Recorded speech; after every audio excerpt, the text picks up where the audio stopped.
is a production of DallasCowboys.com and the Dallas Cowboys Football Club. How about them Cowboys?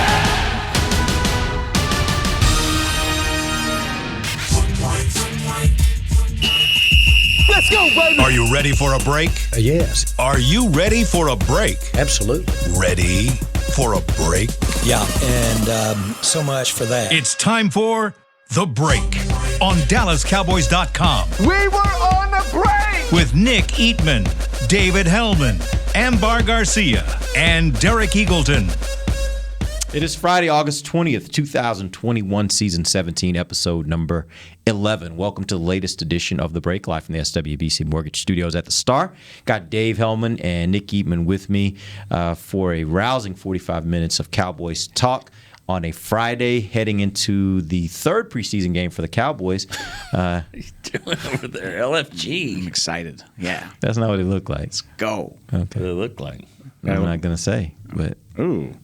didn't look like something he should be doing in here. This is the record for how quickly you took things off the rails. I'm just excited. It's Friday. Yeah. It's a football weekend. I saw your post, and I kind of feel you. But it's like I keep wanting to get excited, and I'm like, and then I get brought back to earth. Oh, but there aren't any real games this weekend. fine. It's just kind of preseason. But there's still some value, I think, in these preseason games. It'll be next week's preseason games that you're like, I don't even want to watch this. I just want to get to the actual games. Yeah, but there's some 2020 element of it as well. Just kind of getting back, hopefully, into some normalcy that we didn't have last year. You know, That's even like I didn't feel that way last year because it sucked. It was lame. It was different. Like you weren't going to games. You might not even be sure on Friday if a game was going to happen on Sunday or Saturday or whatever you were trying to watch. And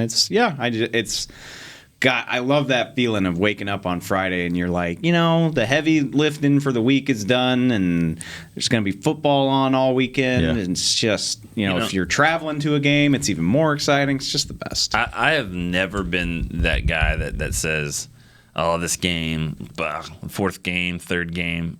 Never. Because we always go to training camp and we see these guys and we want to see, okay, they're looking okay. Let's see what they do in the game. Where they don't look that great, but maybe they'll be a gamer, And so there's always storylines there. And even in third and fourth quarter, these guys may not make the team, but it's fun to see that. It's fun to see like that game. I thought the game was over last week. It was so loud down in Arizona. I didn't hear any false start or whatever. I thought Bohanna and Kamara won the game. Mm-hmm. So I got five guys I'm supposed to talk to in the locker room. I'm like, okay, well, I got to switch because we got to get Bohanna. He just won the game. Wait, why are they kicking a field goal? Like, I'm down there. I'm like, I don't know what's going on. But it's a game, and there's storylines, and that's why I always love it. Yeah, I'm never going to not watch football. That's part of my problem. No. I think it's kind of a problem that I'm just like, if I'm happening to flip around the television and football's on, I don't care what the game is, I'm stopping down. And it's a problem for people in my house, but for me, if that's a problem, I don't want to be fixed. I don't want to not have a problem. I don't want to be fixed. Yeah. And actually, next weekend, just to make a quick announcement for everybody, there will be high school football next weekend. And if you're in Texas, you know how big that is. We got actually a really special game next weekend here at the Star. It's the very first Jerry Jones Classic. It's going to match up Denton Ryan versus Longview, I think it is. Mm-hmm. And from what I understand, these are two top 5 teams in the state that'll be matching up here at the Star next weekend. So that's going to be fun. Yeah. I love watching football. Like I said, if it's football on, I'm in. And I think I might even come out next weekend and check that one out in person because it'll be a fun weekend. Me too. All right, so yeah, right. You too. I'll be there. You will be there. Nick loves high school football. No, he does. Yeah. Well, he wrote a book about it, so I would think he kind of likes it. It's pure. I mean, it's just this is it. This is what these guys have. This is their life, and for a lot of them, they're never going to play another game. And this is what it means. And so, it's funny. Like preseason games, and that game that you're just talking about is a non-district game. Uh-huh. It doesn't matter to their playoff implications. Tell that to everybody there that it doesn't matter. It will matter. Yeah, they'll be thinking about it. You probably remember a game from your high school. It's just what it is. It is what it is, and I love it. I love that form. I love all forms of it. I love football. I love football. All right, let's get a quick update. Mike McCarthy had his press conference a few minutes ago. Dave, tell us. He had an update on Dak. What do you have to say about Dak? Yeah, just not anything concrete, but just that, Dak is going to continue this progression. It's not, Mike was basically like, I'm not willing to commit that he's going to just be full go, taking every rep next week, but he anticipates that he'll take another notch up in his participation next week. Hopefully that means doing some competitive stuff, but I guess we'll see. And then maybe the most interesting part is that he did say, somebody asked, do you think he'll be on a pitch count during the season? Like, you only going to throw him so many times to keep him healthy and yada yada? And Mike was like, no, I don't think that'll be a thing. Like, he'll be fine when the season gets here, which that's noteworthy to me. If you think, give it another 2.5 weeks and you don't think you have to limit him at all, I mean, that's the goal, right? And yeah. I think until you get to that point, there's always going to be some antsiness, I said that earlier today. Like, anytime QB1's not just 100% available, there's always going to be some antsiness. So, especially at the beginning of the year, because there's such a long marathon that's going to have to happen here to get to where you want to be, which is playing in January and maybe even February. So, yeah, when you already got problems right now, you're definitely a little bit concerned, I would say. But that's a good sign. He's still trending in the right direction. All reports continue to be positive. All right, so let's talk about Lyle Collins. That was another injury that happened earlier this week. Had some discomfort in the neck and back. What are they saying about him? And I get it. I understand why everybody would freak out about that, because not only did Lyle was out last year, not only did he miss the whole year, but until he had surgery, they were like, he's fine, he's fine, he's fine, he's going to do something tomorrow. Oh, by the way, he's having hip surgery and he's gone. So I understand why that freaks people out. But he did stay at practice the other day. Like, he stayed for the whole thing. He didn't get out of uniform. He went through the walkthrough after practice was over, and I was like, okay, surely this can't be that bad if you're doing walkthrough and things like that. So he's expected to do some stuff. He's expected to practice today, and Mike even said that he'll probably take some snaps tomorrow in the Texans game. So he sounds fine to me. Nick, does the age of this offensive line bother you? Because I think, when you hear about these kind of things and you look at last year, I think there is a natural inclination for some casual observers, fans, to look at this and be like, man, it's just like every year it seems like this team is, as Parcells used to say, held hostage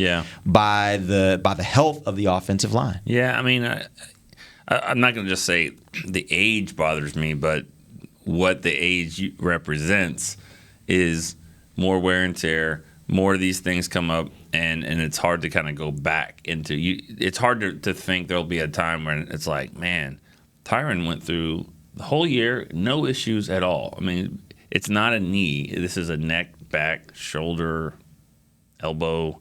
It's things that just kind of keep lingering a little bit. So yeah. I mean, yeah, you have to say it's bothersome because they're not as good as they were. I mean, this line isn't as good as they were. I think Travis Frederick was better than we think he was, as far as, and we thought he was great.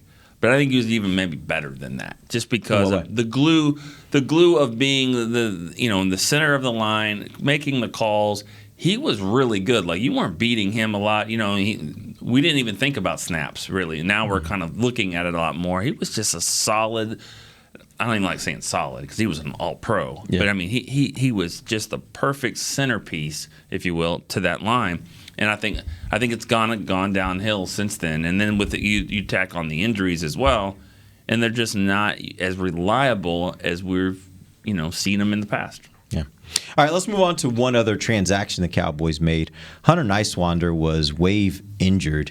It raised my eyebrow. Obviously, if you think about it, probably shouldn't, because he was a guy that was kind of getting him through the preseason, doing both kicking duties and punt duties, and then he got hurt. So talk to me about what this means and who they signed in his place and what it means long term for this team.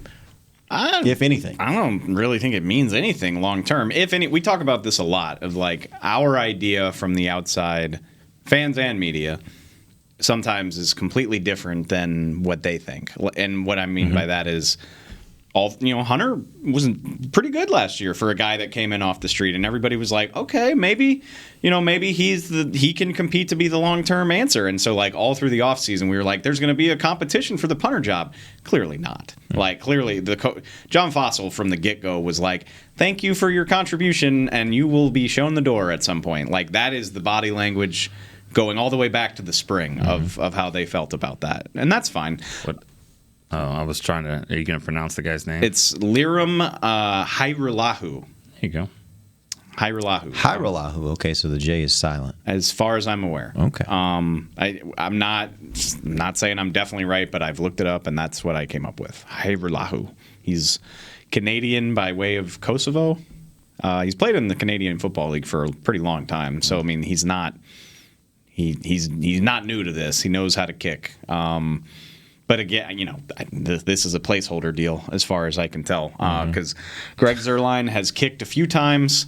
They're going to put him through another routine tomorrow night before the game. And John Fossil said yesterday that their hope/plan is for Greg to be active and kick against the Jags in the final preseason game. So sounds like he'll be fine. And if you're, we've seen the way McCarthy does these games. Where he does it, he doesn't want to see a nice wonder kick a 38-yarder. He'll just go for it on 4th and 10. He wants to see that. I think you need to flip the script when you get to the Jacksonville game. Yep. Yeah, if I'm sitting at the 32-yard line for a 49-yard field goal and it's 3rd and 6, I think I'll just run the football. Because I want to see him kick it. That's more important to me. Because when you get to Tampa Bay, into the half, into the game, there's going to be kicks like that. I want to see him. Yeah. And pregame is fine. He can still do it in pregame. But you want to see it in the game. You want to see his kickoffs. Get the game operation down, all that good stuff. Yeah. And I do think he said, because in Arizona, he was just kicking. Like he had a tee. But their plan for tomorrow night is for him to work with Jake McQuaid and whoever the holder is. Probably Anger. Anger, I would assume, right? Yeah. So, because he's going to be your punter, right? He's going to be your punter. Which I think this maybe got lost. Like he punted against Arizona, so Anger's fine. I mean, he had one punt against the Cardinals, so I think he's on track. He's just a 9-year veteran guy that they don't want to wear his leg out. Yeah.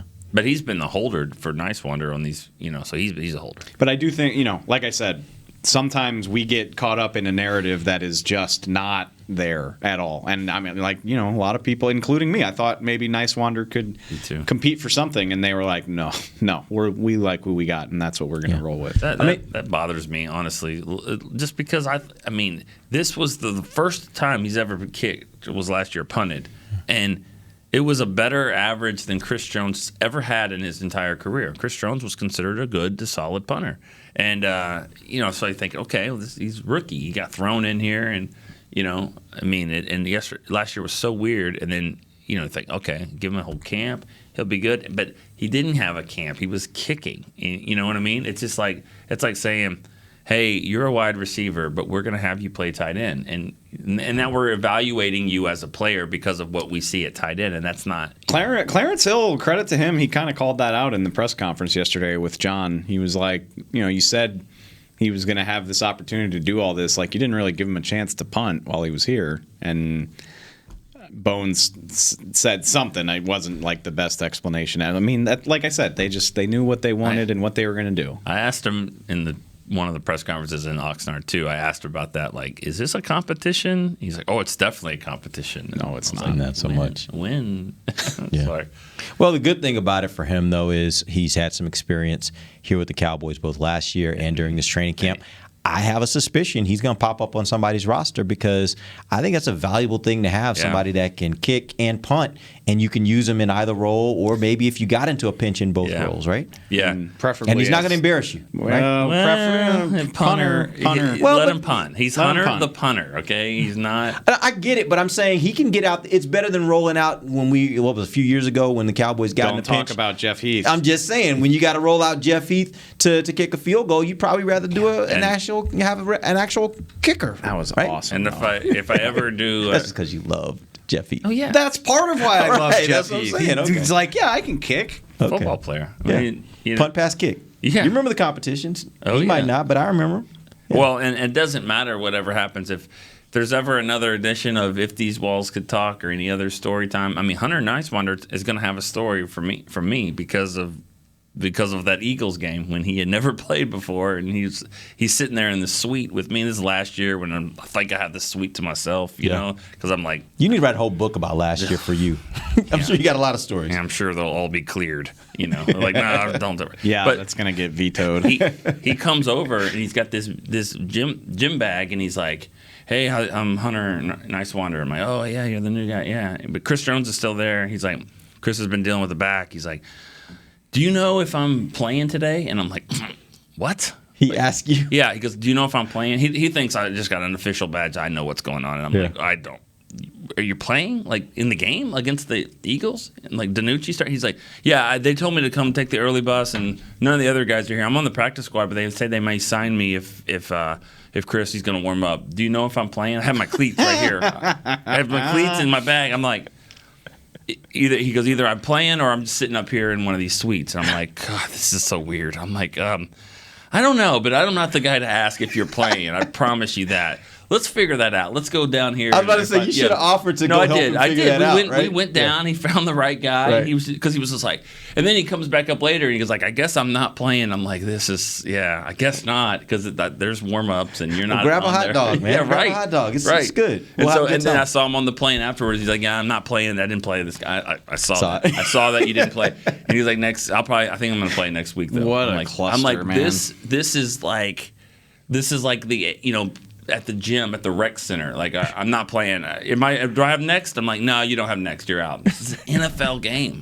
God, it was so weird. Last year was crazy. Last year was a crazy year, man. I would suspect that every team was kind of flying by the seat of their pants when it came to certain things, because it's just everything was so weird. Yeah. Like, it's so different what everybody had to deal with last year with all the COVID protocols and that kind of stuff. And we get to Arizona last week, and we're sitting. You know, we usually have this one big row, and where all of us are sitting, and then you and I are over here, and Rob and Dave are over here, back here, and it's like, you know, usually it would be like, dang it, but it was like, we're good, man. We're here. We're good. We'll I deal with saw that nothing but smiles, and it's like, we'll deal with this. This is all good. Rob and Dave are like, you guys good? And they're like, yes. I told me and Rob sat down. I was like, this is going to bother Nick. Just wait. Well, I mean, just wait. Oh yeah, well just wait for him you know to what he get does? The first thing he does, he goes and he looks and he says, "So who else is sitting over here? Mm-hmm. They're not going to be here. They're not going to. Maybe we can move them down." I was like, Nick, I'm borderline we're good, claustrophobic. man. I was like, we're good. I'm This a is little good. bit claustrophobic when it gets not claustrophobic. It's just everybody Give you some room. spread out a little bit, Yeah. you know. So that's all that is. Want everyone have their. I was just happy that we were all Me there, too. and we're all gonna It was good. hopefully be there throughout the season this year. Hopefully nothing crazy happens here. Yeah. All right, let's take our first break. When we come back, we're going to talk a little bit about the Cowboys versus the Texans in what should be a fun matchup for some fans that are like from Houston, maybe. Like there's still some people that love that Houston-Dallas thing. I'm not sure exactly what players will be playing, so we'll talk about that when we come back, and you guys can let us know who will be out there as to whether this should be a fun matchup or just kind of another game that we'll all watch because we just like to watch football. We'll do it when we come back. This is DallasCowboys.com radio. Before there was a draft, you could size up a cowboy by 3 simple factors: the crease in his hat, the bend of his brim, and his unbending attitude. A man Stetson didn't just protect him from what life threw at him, it projected a rugged, unstoppable spirit. Stetson hats are still American-made with pride right here in Texas. They're still the unofficial crown of all self-respecting cowboys, and Stetson is proud to be on the field with America's team. Find a retailer nearest you at stetson.com/cowboys. The Cowboys way, where 16 Hall of Famers and 5 championships shows us what success looks like. Where turkey is always the second best part of Thanksgiving Day. Where we are all defined by one single thing, the star. Where we as fans know it's our job to keep the tradition going. Bank of America is proud to be the official bank of the Dallas Cowboys and to support the quest of living life the Cowboys way. Copyright 2020, Bank of America Corporation. Want to use what the pros use? How about the official men's skincare brand of the Dallas Cowboys, Jack Black? Right now you can get the Jack Black Starter, a curated collection of Cowboys locker room favorites for just $10 with free shipping. The starter includes 4 Jack Black skincare favorites plus a full-sized intense therapy lip balm. Go to getjackblack.com/cowboys and use the code word TEAMJB. That's getjackblack.com/cowboys. The Jack Black Starter, $10 free shipping. Honey, big news. Gary, are you okay? Oh, I'm not Gary anymore. I'm Jackie Flash. What? See, I want the latest smartphone, but the best deals are only for new customers. So, to get a new customer deal, I changed my name to Jackie Flash. Okay, but the best smartphone deals at AT&T are for everyone, new and existing customers. That's huge. Then guess who's getting a deal? Is it Jackie Flash? Jackie Flash. It's not complicated. At AT&T, our best smartphone deals are for everyone. Restrictions apply. Visit att.com for details. Back to the break. Whether you're watching from home or cheering in the stands with Essilor lenses, you'll see every exciting play. You can book an appointment at your local Essilor experts and find the perfect Essilor lens for you. See more, do more, Essilor. Essilor. Welcome back to the second segment of the break, live from the SWBC Mortgage Studios at the Star. We're going to talk Cowboys versus Texans. That's happening tomorrow night at AT&T Stadium. And so let's start first with the starters, and which of the starters do you expect to actually be out there on the offensive side of the ball and the defensive side of the ball? So Name them all. Just give me an idea of kind of what guys. Yeah. The offense is going to play this like it's the first or second game. Like we're not. This is not a dress rehearsal. Dak's not going to play. Zeke is not going to play. Which I love. Like, it's so refreshing that Mike McCarthy doesn't really treat this like a state secret. He even made a joke. He was like, "Zeke's not going to play. Did you not watch Hard Knocks?" Because in the first episode, he was like, "We shouldn't play him." So, I guess he's like, at this point, everything we've done is right? is no longer a top secret. So, and then but so it is encouraging. Tyron, Zach, and Lyle are all expected to play, but again, you're talking a series, maybe two series, 10 to 15 snaps. Amari Cooper, 10 to 12 snaps. Maybe Lamb and Gallup do a little bit more because they've already played, but I think for the most part, you're talking all starters out before the first quarter's over, if I had to guess. And on offense. Yeah. Defense, I think, is going to look more like a dress rehearsal. You know, that side of the ball is healthier, just in general. Like, you're not dealing with guys that are maintaining things the same way. And younger. You know, there's a lot more unproven guys on the defensive side of the ball. So I think you could see, I think most of the defensive starters will play like a half probably or close to it. DeMarcus Lawrence obviously isn't going to play. I don't think you're going to see him. No, I know you're not going to see him till Tampa because they're sure as hell not going to play him against Jacksonville. Yeah. So, yeah, but everybody but Tank, I feel like everybody who's healthy should play a half or so. Did you mention Randy? I did not. Which he's been dealing with a foot, but he's looked good here this week at practice. So what about Basham? Yeah, he's still because you start wondering like who are the bodies that are going to be out there? You know, I think Basham. Well, that's a good question. I don't know. He's coming back from his ankle. Maybe keep an eye on what he does today. Yeah. Did you hear something about Randy? No. Just I know he's practiced some, but yeah, maybe he doesn't do a full half. He's one of those guys. He's kind of on the borderline. You need some snaps, but you don't want to push it. Are we 100% sure Terrell Basham makes the team? 100%? I would say I'm like 95%. Yeah, I think that would surprise me. Yeah, it would surprise me too. I'm just, this. Even though they're cap strapped, they're not really like needing to save a lot of money right now. Like, they're not going to go get anyone else. They don't need the money for someone else. So I don't think it would be that. I'm just looking at it. There really isn't a young guy, but the way that Dorrance Armstrong has played, I think he's your third pass rusher now. So you get and he also plays special teams, which makes him very valuable. He's just going to get on the field in different ways. But if there was a younger guy that was playing end, where we're going with this is Chauncey Golston. When is he going to be back? True. Because that's right now, that's what's kind of making this whole defensive end position cloudy for me. Because what do you do with him? Do they decide to put him on 6-week pup? He looks like a pup stash to me. Maybe. Which, he has, and some people have been asking a lot of questions. I get it. He's been doing some rehab work. Like, he started working with Britt Brown recently, but jogging, Was this expected? Because I never heard anything about this in the offseason that it would be this kind of he was thing doing stuff. He was out there. He was out there. He was a guy. A lot. We talked to Leon Lett, I think it was me and you, before camp. Golston was a guy that he was excited about. So this, whatever happened, happened either right before camp or at camp. It might have been Maybe a that conditioning test drill. thing. Yeah, I'm pretty sure I heard that. It might have.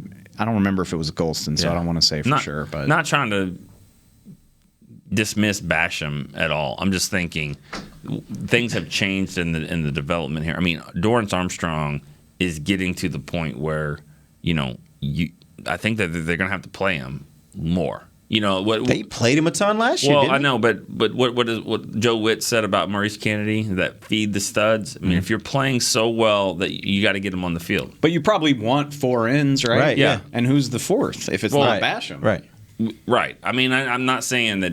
But if Golston was in the mix and there was maybe Bradley and I would actually do something, you could look at it and say, all right, well, hold on here because we have a veteran. Anytime you have veteran backups that are in the 3rd or even the 4th spot, I think that you have to think about it. Yeah. No, I get that. I honestly think. But I wouldn't. I'm not saying I would. I don't think they're not married to any of those guys. That's how they do it in free agency. Yeah. But this is not implying by any way. I have not heard that. I'm just thinking if you're not starting and you're not even maybe the first backup and you're kind of a veteran guy, I think it's safe to say, oh, let's look at this.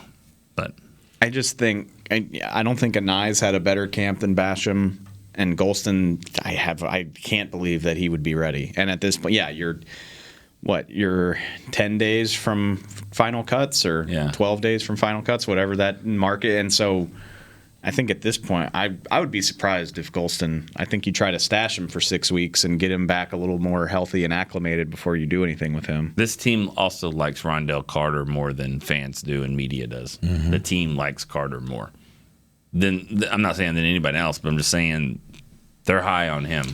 Between him and Anai, those are guys that are right now. It's hard to see how they're going to make the team, but you would think that there's at least some interest and maybe some interest in that room that they want to keep them. There's always, and this sets up perfectly for a surprise. Even if maybe it's not Terrell Basham, but just using that as an example, that's a great point. That here's a veteran that's not making a lot of money. He's not going to get a ton of defensive snaps. We really need a special teams player. If you feel like Rondell and Dorrance Armstrong's been so good, John Fossil actually talked about that yesterday. You might have to decrease his load on special teams because he's playing more on defense than what he's used to.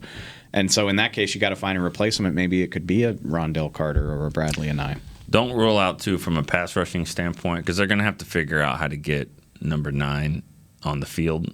If they're gonna keep him, I think you should. You got to figure out the best. We've been saying this for 2 years. Figure out the best way to use Jalen Smith. Let's call him Jalen Smith, not number 9. Yeah, that's. I was like, we're doing that now. Yeah, no, I'm not. Parcells bit. Yeah, but let me ask you. I was going to ask pass rusher on this same thing though. I don't know if you guys saw the report yesterday that Clarence put out. Clarence Hill.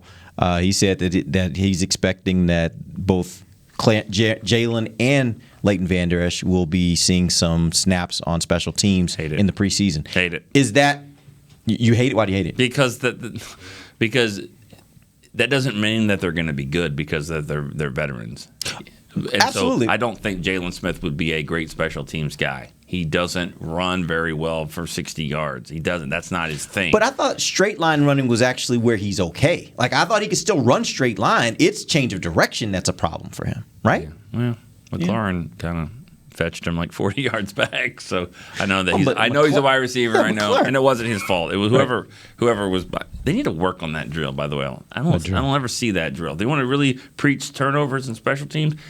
Work on that where the guy's running with the ball and you turn it around and actually blocking someone. Leon Lett wouldn't be remembered for that play against Buffalo if Jimmy Jones would have turned around and hit the guy. Turn around. That's the thing. And Vander Esch did not do it in that Washington game. Why are you laughing?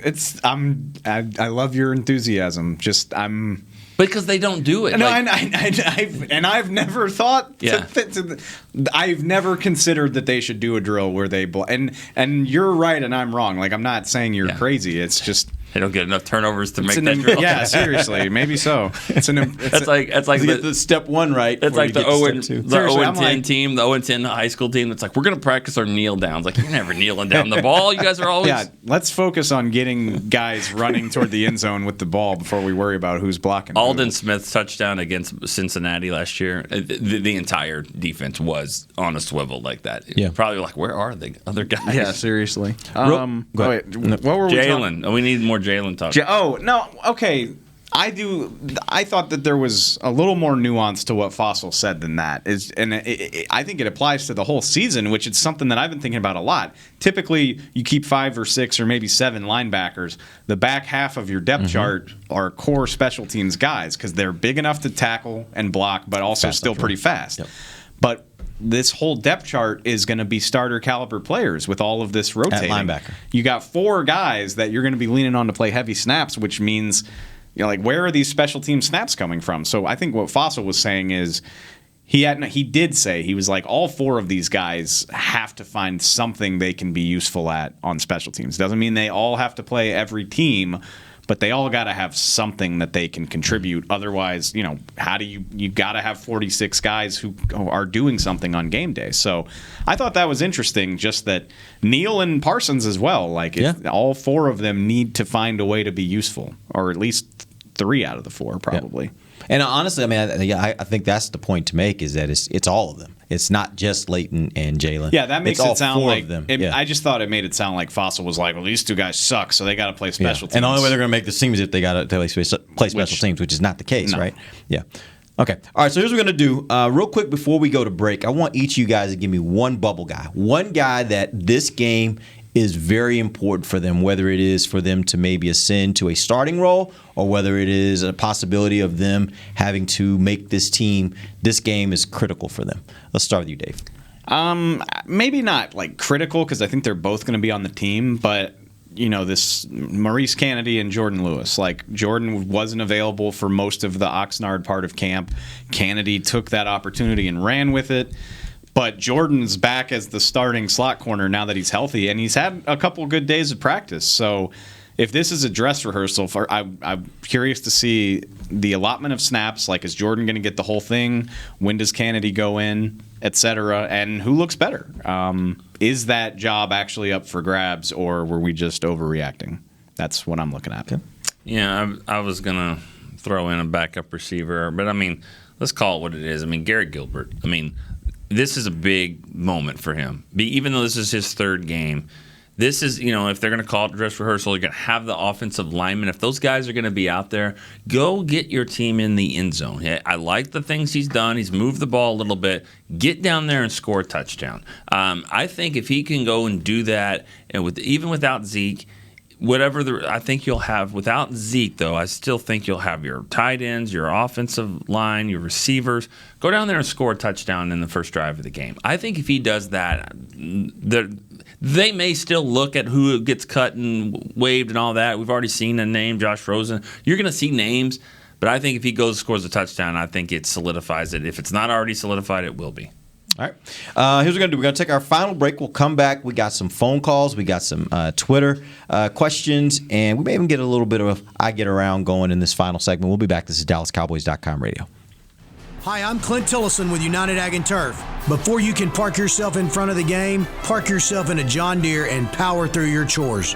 Our Land Run package is a 1025R, 25 horsepower tractor with a loader, rotary cutter, and a box blade for $229 a month. And the price you see is the price you'll pay, no surprises. So don't miss another kickoff. Visit UnitedAgAndTurf.com. Offer ends February 1st, 2021. Restrictions apply. See dealer for details. Now let's get to work. Honey, big news. Gary, are you okay? Oh, I'm not Gary anymore. I'm Jackie Flash. What? See, I want the latest smartphone, but the best deals are only for new customers. So, to get a new customer deal, I changed my name to Jackie Flash. Okay, but the best smartphone deals at AT&T are for everyone, new and existing customers. That's huge. Then guess who's getting a deal? Is it Jackie Flash? Jackie Flash. It's not complicated. At AT&T, our best smartphone deals are for everyone. Restrictions apply. Visit AT&T.com for details. New Dr. Pepper Zero Sugar. You deserve it. I do deserve that. you deserve decadent flavor without sugar, and a day at the beach without sand getting everywhere, and a relaxing bath that your children don't interrupt. I deserve all that? It's really just a visual metaphor for Dr. Pepper Zero Sugar. Everything you want, nothing you don't. A visual metaphor on the radio. I do deserve that. Dr. Pepper Zero Sugar. The zero you deserve is finally here. Before there was a draft, you could size up a cowboy by 3 simple factors: the crease in his hat, the bend of his brim, and his unbending attitude. A man Stetson didn't just protect him from what life threw at him, it projected a rugged, unstoppable spirit. Stetson hats are still American-made with pride right here in Texas. They're still the unofficial crown of all self-respecting cowboys, and Stetson is proud to be on the field with America's team. Find a retailer nearest you at stetson.com/cowboys. Back to the break. Dallas Cowboys training camp presented by American Airlines is back at the Star in Frisco. You can watch Cowboys practice today if you can get it over here quickly, August 20th. Also, next week, get over now. 27th and 28th, though, next week you can watch practice at Ford Center, at the Star. Admission and parking are free. Visit thestarinfrisco.com for details. Welcome back. Final segment of the break, live from the SWBC Mortgage Studios at the Star. Let's take a phone call. We got a call from Jim in Dallas. Jim, what you got? Hey, guys, I appreciate you taking my call. You kind of addressed my Golston concerns. Has McCarthy addressed anything regarding, has he had a setback? Is it more than a hamstring? And also regarding Tristan Hill, I know they said he was pretty close. In your opinion, does that mean like something next week, or are we looking at him being pupped as well to start the season? All right, thanks for the call. That's a great question. I don't think Chauncey's had a setback. I just think it was a pretty intense hamstring. And I get it. That's frustrating, but sometimes it's a 10-day injury and sometimes it's a month injury. Yeah. Tristan, and I'm not trying to throw shade because I've never had to rehab a torn ligament before, but Blake Jarwin tore his ACL in week one and was doing things by the offseason program and was ready for the first day of camp. Tristan tore his in week 6. Dak, whatever. Yeah, same game as Dak. Yeah. And he's still working on it. I don't say that to say like, oh, he's not working hard or anything like that. Yeah. You can't compare injuries, but if you had told me that he wouldn't be ready this far into training camp back in the spring, I would have been surprised by that. Yeah. It just doesn't follow the timeline that I'm used to. Again, not hating on the guy, but it is interesting. And as same thing with Chauncey, like if you're not mixing in and doing things now, I tend to lean toward thinking like, okay, they're not expecting you to be ready for the start of the season. Yeah, I mean, this is another example of cut down day is going to be interesting. The next day is going to be just as interesting. There are going to be players, I think, that get cut that will be on the team 48 hours later. And because of that, I think you've got guys like Tristan Hill, who I would imagine, he'll probably be on the roster first day and then maybe move to the PUP list. Wait, and is that how that works? Because honestly, starting on the season PUP has been kind of rare here, at least. Like that doesn't happen to a lot of guys. So you've got to. I know you can't go to injured reserve, but is it the same thing with PUP? Like you got to be on the team for a day before they can do that. Well, maybe okay. You know what? Maybe I misspoke. IR to return. Okay. That's what I'm talking about. IR to there return. We go. Okay, and that's where he'll have to be on the roster for a day. Explain to people what the difference is as far as the amount of time you got to be out. Is there a difference? Honestly, I don't think he could. I don't think you can put a guy on PUP if you've already not put him on. I think that's a designation for the start of the season. But he is on PUP right now. He was on the training camp PUP. So he's on active PUP. That's where the difference comes in. But he counts toward the roster right now. Yeah. Whereas so then if they move him to end season PUP, then he doesn't count toward the roster anymore. I think they'll probably put him on IR to return. IR to return is only 3 weeks. 3 to 6 weeks. But the minimum is 3 weeks. Yeah, he's got to be 3. So PUP is like 6 weeks, right? Yeah, it makes more sense, I think, to put him on IR to return.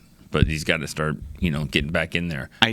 Sorry, go ahead. But to do that, he's going to have to be on the roster for one day, and then they'll cut players and then bring them back. I don't get the impression Tristan's going to be on the 53 at the outset. No.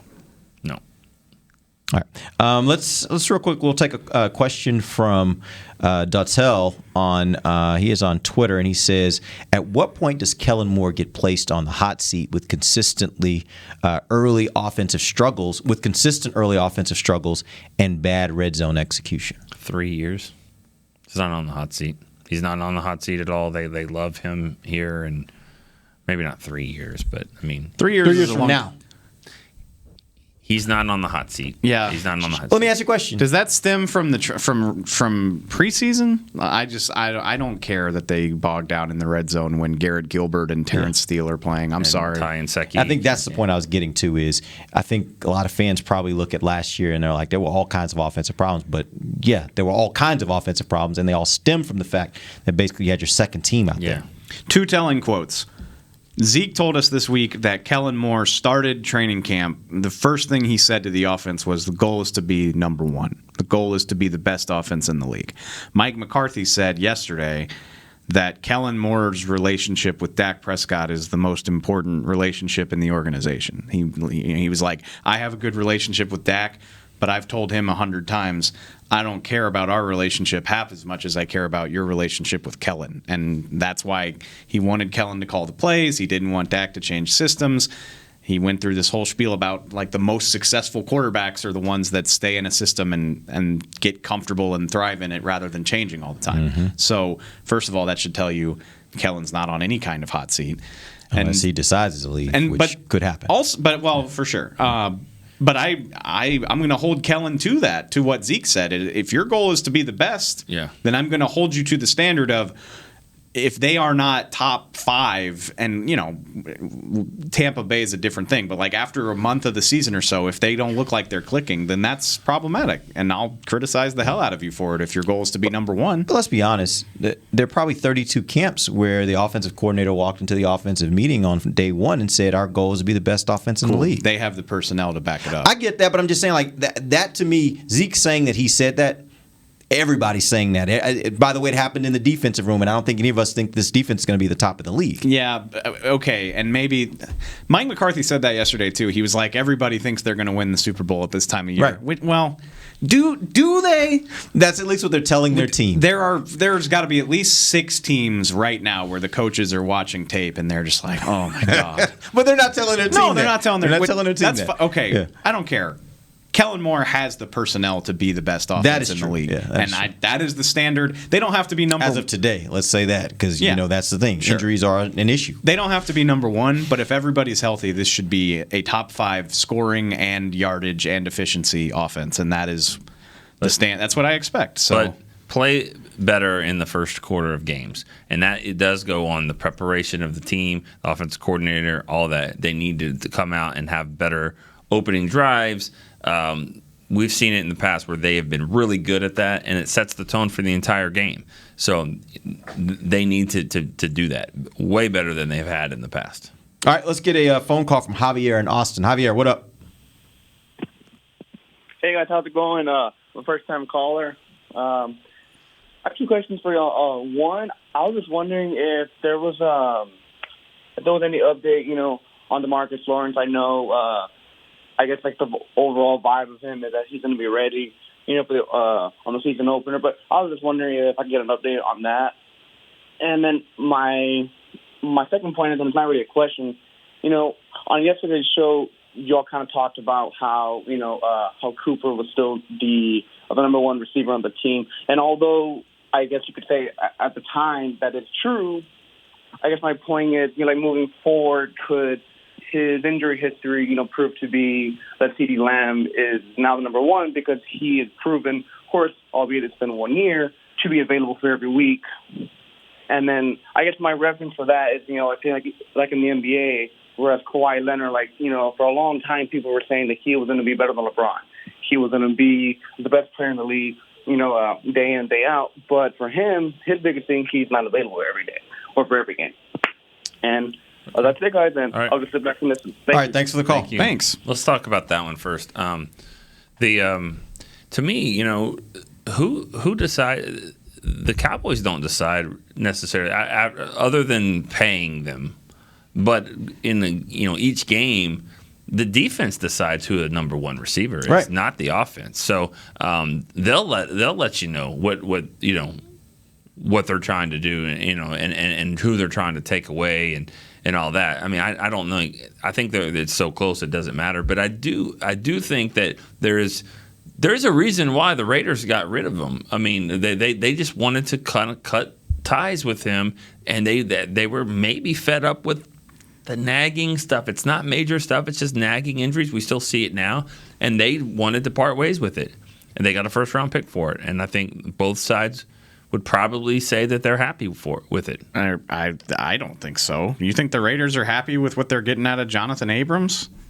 I doubt it. And Amari, but they wanted. They didn't think he was going to mesh with Derek Carr anymore, and they were tired of messing with it. I'm thrilled that he's here, but that John Gruden did something stupid. Like John Gruden strikes me. So I was about to go on a whole different rant. Why do we call Amari Cooper injury prone? Is it because he pulled himself out of the Jets game after 3 plays? Is that why? Because I'm looking at it. He's missed 1 game in the time that he's been a Cowboy. Mm-hmm. 1. He played 16 games last year. He played 16 games a year. Like, is it because he's on the injury report? What it is. You know what it is. It's stuff like this. It's our show when we're talking about throughout the week. Well, Amari, I don't know if he's going to play this week. He shows up every Sunday. He has injuries throughout the week, and so people will. And so for fans who are out there listening, it feels like he's always injured, even though he's really showing up for games, and so it doesn't really matter. This isn't, and this goes back to what we were talking about before. Like, fans just want the peace of mind. Like, they don't want to have to think about you. Right. But guess what? This isn't Madden. Right. Like this is football. This is a ridiculously violent game. Yeah. Cooper actually went in detail about that Jets thing the other day. He was like, "Yeah, I could barely walk on Monday after the Packers game. Like, he had a bone bruise." He was like, "It hurt like hell. I don't even know how I got ready to go." And then the exact thing that I was terrified of happened. He caught a ball in the flat on the second play of the game and got tackled right onto it. And he was just like, "Holy crap!" Like, no, I can't do it. Yeah. And if that still rubs you the wrong way, that's fine. He pulled himself out. He was healthy enough to get into the game. If it bothers you, the guy's played like basically every game since he got here. I don't care how much he's on the injury report. He is not a hurt guy. He hasn't been. There's no evidence to back you up when you say that. I don't remember where I was going, but that's just something that's always kind of annoyed me. So if CD overtakes him as the number one receiver, and Amari is healthy, then CD's probably overtaking everybody but 3 or 4 players in the league as one of the top players. And that could absolutely happen. Mm-hmm. Like if CD, if he builds on what he's looked like, we absolutely might be talking about him as like one of the 10 best receivers in the league by the time the season's over. I mean, maybe 5. Absolutely. What do I always say when this comes up? I just say I'm not ready to go there yet because Amari has this amazing resume, and I've seen him do it. And we're still projecting with Lamb, even though it looks like a safe projection. I still want to see it. And that's go ahead. I was going to say that, and that's the thing I was mentioning on our show Wednesday was that both things can be true. Amari can still be a great receiver, and CeeDee Lamb can ascend to being one of the top 5 receivers in the league. That can be, both of those things can be true. And by the way, when you were talking about the defenses determine who's going to be the number one receiver, that also can fluctuate game to game, possession to possession. There may be certain situations in games where teams are like, this is the guy we need to take away in this situation. Yeah. Red zone, they're going to be concerned about CeeDee Lamb. There may be other situations where they're like, we're more concerned about Amari Cooper. So, look, both of them can exist as that level of great wide receiver. I just think CeeDee Lamb is on a trajectory where he might be one of the best in the league, if not the best in the league at some point here in the next year or 2 years, 3 years. He could be. This is a column that I'm working on, but this team needs to get out of the 6-10 mode in more ways than one. Now, obviously, they were 6-10 last year. But if you look at they'll do that this year, they'll get out of it. Yeah, but definitely will. But with 17 game schedule, but if you look at where they are, like when they were winning championships in the 90s, I mean, you could say they had top 5 quarterback, running back, receiver, tight end, and then of course offensive line and all that stuff, safety. I don't know if they have a top 5 other than guard. I don't know if they have a top 5. I think they have a lot of 6-10s. They are a lot of that. You're right so now. Clever. When did this pop into your head? Was that like a shower thought?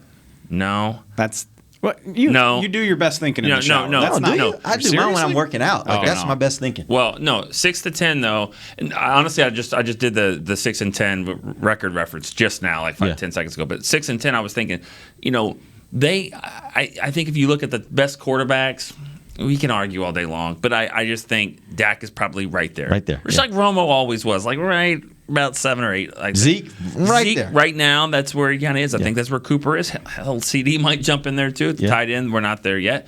I think Tyron Smith, he's going to have to prove it, but I think right now they're voting him, they're putting him in that 6, 7, 8, 9, and maybe Lyell's a right tackle, maybe in the 6 to 10.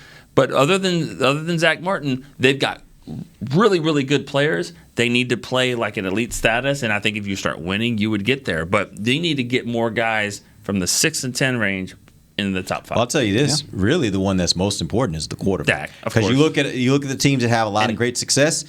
There's one common denominator. That quarterback is typically in that top. Well, there's 4. 5. He cannot really surpass one of the top 4 right now unless he wins the Super Bowl. I think. It's going to be just. He can have a season. He can have a season that puts him into that conversation. Yeah. Like if he has an MVP type season, he now is in that conversation. But Rodgers, Mahomes, Brady, and Russell have all won it, and they're MVP guys, and they're right there. After that, then it's about they're all ready to just they're primed for it. It's Josh Allen. It was Deshaun Watson. I mean, who knows what's going on there? Dak.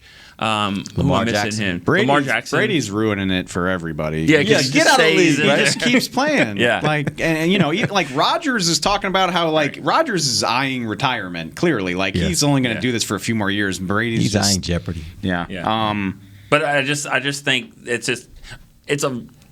another way of saying that they need to get more guys need to be elite, and if they start winning, they'll be viewed that way. I think Zeke can get himself back into that top 5. Absolutely. I think he can. Yeah. But there's a lot of good running backs, and they're all on the damn schedule. But the interesting part about it, if you look at the running back position across the league, everybody wants to question Zeke, but there are question marks all up and down that top 5.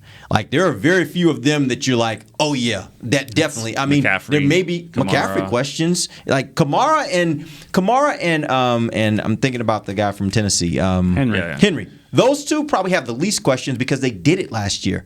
Most of those other guys, they had all kinds of problems throughout the year last year, if not out for most of the year. As in the case of McCaffrey. I think he's my favorite non-Cowboy in the NFL of Alvin Kamara. I just think he's awesome. If you have him on fantasy, you love it. He can have a really bad game and he got you 26 points because he just caught 8 passes. Right. I just love his game. He looks like he shouldn't be a every down back because you're stereotyping, but he definitely is, and he's a fun player to watch. Absolutely. All right. We didn't answer the caller's first question. Sorry. He was asking about Tank. Give me an update on DeMarcus. When we got out to Oxnard, I was like, he looks fine. He's ready to go, man. And they're being smart with him, and he probably doesn't need it. And that's fine by me, but he's going to be out there week 1, and he's going. They got an opportunity to give Dorrance a ton of snaps, right? Yeah, it's actually the same as Dak. I mean, we've gotten to see more of Gilbert. We've gotten to see more of the running backs because of Zeke. We got to see more of them. You got to remember, this is the first year McCarthy's had preseason games here with the Cowboys. We don't know. This is kind of his plan. We wouldn't have been as surprised if he would have done it last year.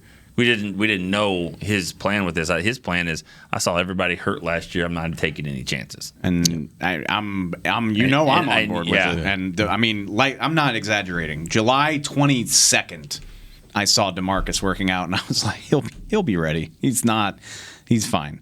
So I think you're going to see those defensive ends really good, and we're already kind of seeing a little bit with Dorrance, and we're like, is this what Dan Quinn does? Because Seattle guys. It's hard to even remember who they were. Legion of Boom. That they're not they're not names that you know that well. They were good, but I think they were a product of the system more than anything. And I think we could see that here. I think that's part of it. I think the other part to it, I want to see how this plays out. But I don't think. I mean, at this point, we all have seen it. This team is leaner than they've been in the past. You go down the list, and one guy after the other, it came back a lot leaner than they were before. And I want to see how that plays out in the season. Was this something that that was consciously done. The offensive linemen talked about the fact they did a lot more running this offseason and they were better conditioned coming into camp. Yeah. I want to see how this all plays out into a season. Does being leaner actually help you throughout a 17-game season? We'll see. You think Harold Nash would draw me up a plan? You want to get leaner too? I need to be leaner. Yeah. Do it together. You throwing your name there? Yes. I got a plan for you guys. Oh, yeah? Yeah, I got a plan for you guys. Let's do it. Okay. Let's get lean. Hey, help me out, runner man. Nick was like, what? No, I mean, Jesus, yes, fat boy. Yes. I forgot, but you can't run, so. I can't, yeah. You got some I'll problems. figure it out. Yesterday, we got a chance to talk to Mike McCarthy a little bit, talk to some of the beat writers. It was really good. It was on the record, but it was also, there were some things that got off the record. It was, just real personable, and it was great. It's great to have those moments when he allows that. And he said something that I thought was really interesting. He said about the defense. I think it was about the defense more than anything. He said, we got some dudes. We got some dudes over there. Mm-hmm. He said it in a way of like, got some dudes. And you said leaner, but they're also a bigger team. They're taller. Yeah, they're longer. More, got more presence to them. And you just something about the way he said it. You could just tell like he doesn't want to say it yet because you don't want to be burned.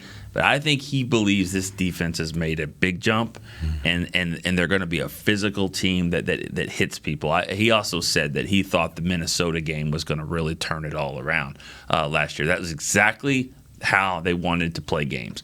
Balanced, tough, knocking around Dalvin Cook, ball flying in the air, come back, win the game, defense not playing well until you absolutely had to, and you made a stop and you got off the field. Sorry you don't get to play Kirk Cousins more, but when but it was a good win. Now there was no, there was the sound, there was the, but there wasn't any crowd behind it. I hate that damn horn. That horn. That horn means your quarterback brought us pressure. If you hear that horn, it means they're scraping your quarterback off the ground with a spatula. That's right. I'm 0-8 at the Metrodome. Yeah. Because he's playing, Yeah, right. They're just trying to get a football win here. All right, guys, we appreciate you joining us. We'll be back on next Tuesday. We'll catch up on what happened during the game. We'll also start getting you guys ready for the final cuts. That'll happen, like they have a cut to 80 next week and then cut to the final roster the following week. So we may start talking a little bit about that. Maybe even start talking a little bit about preview of Cowboys versus Buccaneers. We'll see about that when we're back. For Dave Hellman, Nick Eban, I'm Derek Eagleton. This has been The Break, live on DallasCowboys.com radio. This has been a production of DallasCowboys.com and the Dallas Cowboys Football Club. How about this,